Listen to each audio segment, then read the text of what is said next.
पाकिस्तान का फ़ख्र JF-17 thunder अब मज़ीद ताकतवर हो जाएगा। कैसे होगा? आमिर रज़ा मेरे साथ मौजूद हैं। आमिर रज़ा से बात करते हैं।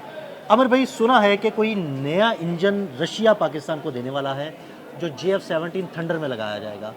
इस हवाले से हमारे नाज़रीन को बताइएगा। जी बिल्कुल, आपने सही सुना है कि पाकिस्तान JF-17 थंडर ब्लॉक 3 में नया रूसी इंजन जो है इस्तेमाल कर रहे हैं। अगर आपके इल्म में है तो पहले JF-17 थंडर में हम WS-13 इंजन इस्तेमाल किया करते थे। ब्लॉक 3 की बात कर रहा हूँ। ब्लॉक 1 में तो 9 था, फिर ब्लॉक 2 में 10 आया, WS-10। ये सारे चाइनीज़ इंजन थे। चाइनीज़ इंजन कोई बुरे इंजन नहीं है, लेकिन हर मुल्क चाहता है कि उसका जहाज़ ज़्यादा तेज़ी से प्रवास करे। और अब जो कॉम्बैट हमारा भारत के साथ हुआ उसमें भारत यूरोप और नेटो का बेहतरीन जहाज़ जो है, नेटो रजिस्टर्ड जहाज़ जिसको है राफेल, वो सामने लेकर आया। वो हमने उसको गिरा लिया। J-10C हमारे पास था और JF-17 थंडर ब्लॉक 3 मौजूद था।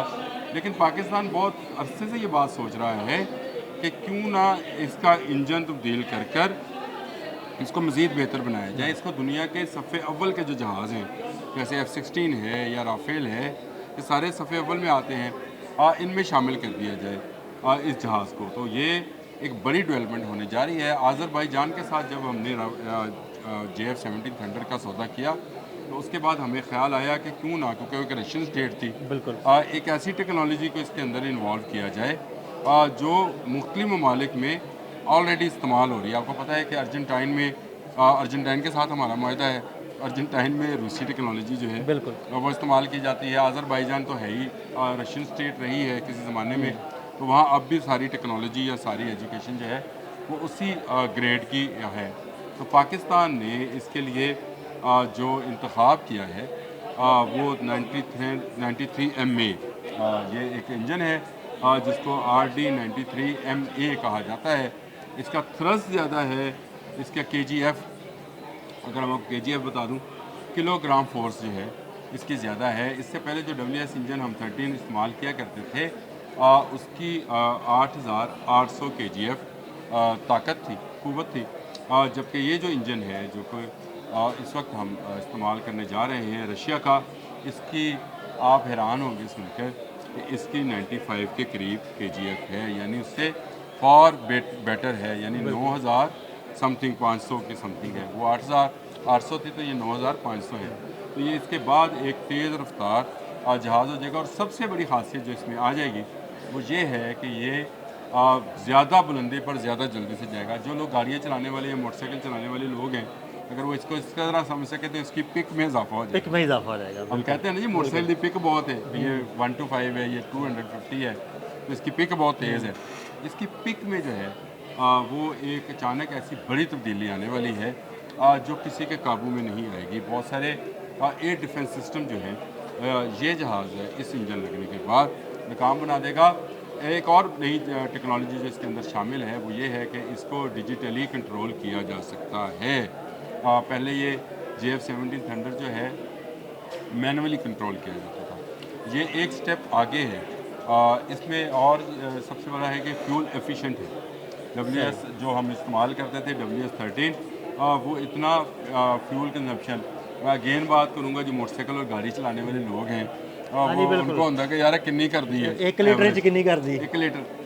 देखें दुनिया में जब आप जहाज़ बना रहे होते हैं तो आपको ये ख्याल रखना होता है कि आप कितनी लंबी प्रवास कितने कम फ्यूल में करते हैं। जिस तरह हम पेट्रोल का ख्याल करते हैं ना, दुनिया की अफवाज भी करती हैं। उससे होता क्या है कि आपका जहाज़ ज़्यादा से ज़्यादा लंबे फासले तक जो है तय कर सकता है, फासला तय कर सकता है और हमले की बेहतर पोजीशनिंग में होता है, हमला करके वापस आने की पोजीशन में होता है। ये एक बड़ी ज़बरदस्त बात है कि ये फ्यूल एफिशिएंट इंजन इसका है। बिल्कुल सादा सा मतलब ये है कि JF-17 थंडर की रेंज बढ़ जाएगी। हाँ, इसको इस रेंज तरह बढ़ से कह लें, जाएगी। इस तरह से ज़्यादा फासले तक मार ज़्यादा करके फासले तक मार वापस करके आ वापस सकता आ है। सकता है। जो कि अभी मुमकिन नहीं था। अभी आपने देखा कि एयर शो में जाने के लिए, बरतानिया में जाने के लिए 3 जगह पर कहा जाता है कि फ्यूलिंग हुई थी इसकी।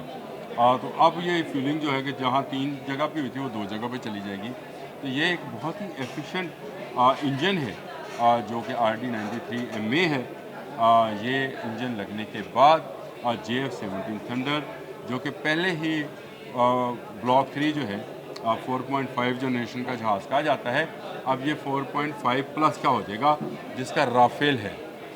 राफेल इसका अच्छा, इसमें एक और खूबी भी यही है कि ये इंजन अगर ज़्यादा KGF का है, यानी जो मैंने आपको बताया किलोग्राम फोर्स का है, तो इसमें ज़्यादा मिसाइल्स को फिट, यानी गोला बारूद जो मिसाइल्स हैं, इसको आसान लफ्ज़ों में आप ज़्यादा अच्छे से डिस्क्राइब कर सकते हैं, इसकी गुंजाइश बढ़ जाएगी। यानी इंजन ताकतवर होगा तो आप ज़्यादा मिसाइल, ज़्यादा पेलोड जो है ना वो उसमें फिट कर सकते हैं। जैसे आप कमर्शियल गाड़ियों में जिसका इंजन ज़्यादा मजबूत होता है, ज़्यादा हार्स पावर का होता है, ज़्यादा सीसी का होता है, वो उतनी ज़्यादा ताकत में होता है और उतनी ज़्यादा वो चीज़ों को या सामान को ले जा सकता है।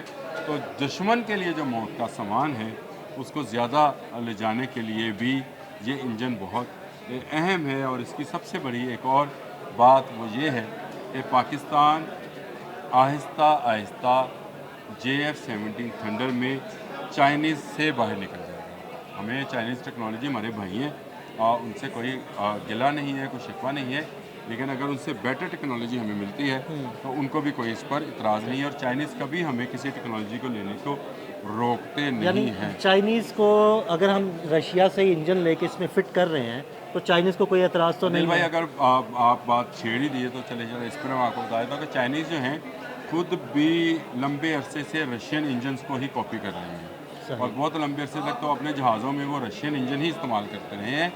और पाकिस्तान में टेक्नोलॉजी आने का मतलब होता है चाइना में टेक्नोलॉजी का। सही, बिल्कुल बिल्कुल। ये एक बड़ी अंडरस्टूड सी बात है कि जब दोनों के टेक्नीशियन, इंजीनियर्स, पायलट्स जो हैं इकट्ठे काम करते हैं तो दूसरे से एक दूसरे का एक्सपीरियंस भी वो जो है शेयर करते हैं। तो पाकिस्तान के पास अगर कोई ऐसी टेक्नोलॉजी आती है जो कि चाइनीज़ टेक्नोलॉजी से बेहतर है तो चाइनीज़ को क्या एतराज़ हो सकता है, बिल्कुल। क्योंकि उनको पता है कि उनके ही टेक्नीशियन, इंजीनियर्स, उनकी मशीनरी यहाँ पे इस्तेमाल की जाती है।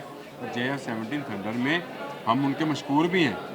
जहाज़ तो Obviously, उन्होंने ही हमें obviously। ये टेक्नोलॉजी शिफ्ट की थी, जिसको हम उन्होंने तो ब्लॉक 1 दिया था, उसके बाद हमने ब्लॉक 2 जो है उसको बनाया और अब ब्लॉक 3 में चले गए हैं, जो कि 4.5 प्लस की टेक्नोलॉजी है। और ये दुनिया के बेहतरीन सफ़े अव्वल के जहाज़ों को जो है वो ये कवर करेगा। इसमें एक दो अगर और हम स्टेल्थ टेक्नोलॉजी को थोड़ा सा एडवांस कर लें तो ये 5th जनरेशन का जहाज़ इंशाल्लाह, बन इंशाल्लाह जाएगा। मुस्तकबिल में ऐसा मुस्तकबिल होगा। में बन जाएगा। अभी ये इस तरह की टेक्नोलॉजी जो है पाकिस्तान ने डेवलप नहीं की है, लेकिन बहुत जल्द, क्योंकि रशिया का पाकिस्तान के साथ दिफाई नुक्ता नज़र से जॉइंट होना, मैं ये समझता हूँ कि हमें अमेरिका की जो दिफाई मजबूरियाँ जो उससे हमें पुर्जे वगैरह मिलते थे उससे हम बाहर निकल जाएंगे। वो जो हमें थ्रेट किया करता था कि आपको चीज़ें नहीं मिलेंगी, आपका स्पेयर पार्ट्स रुक जाएंगे, जैसे F-16 में उसने किया। अब ये टेक्नोलॉजी आने के बाद मैं समझता हूँ चाइनीज़ की टेक्नोलॉजी भी बेहतर होगी और JF-17 थंडर दुनिया में जो है एक ऐसा जहाज़ बनकर उभरेगा जिसका मुकाबला आप दुनिया के किसी भी 5th जनरेशन जहाज़ के साथ बिल्कुल। कर सकते हैं। बिल्कुल, बहुत शुक्रिया आमिर भाई जी। बिल्कुल, JF-17 थंडर में नया एडवांस रशियन इंजन नस्ब किया जाएगा, जिसके बाद उसकी सलाहियतों में मज़ीद इजाफा हो जाएगा। आमिर रज़ा और अदील अहमद को इजाज़त दीजिएगा। अल्लाह हाफ़िज़।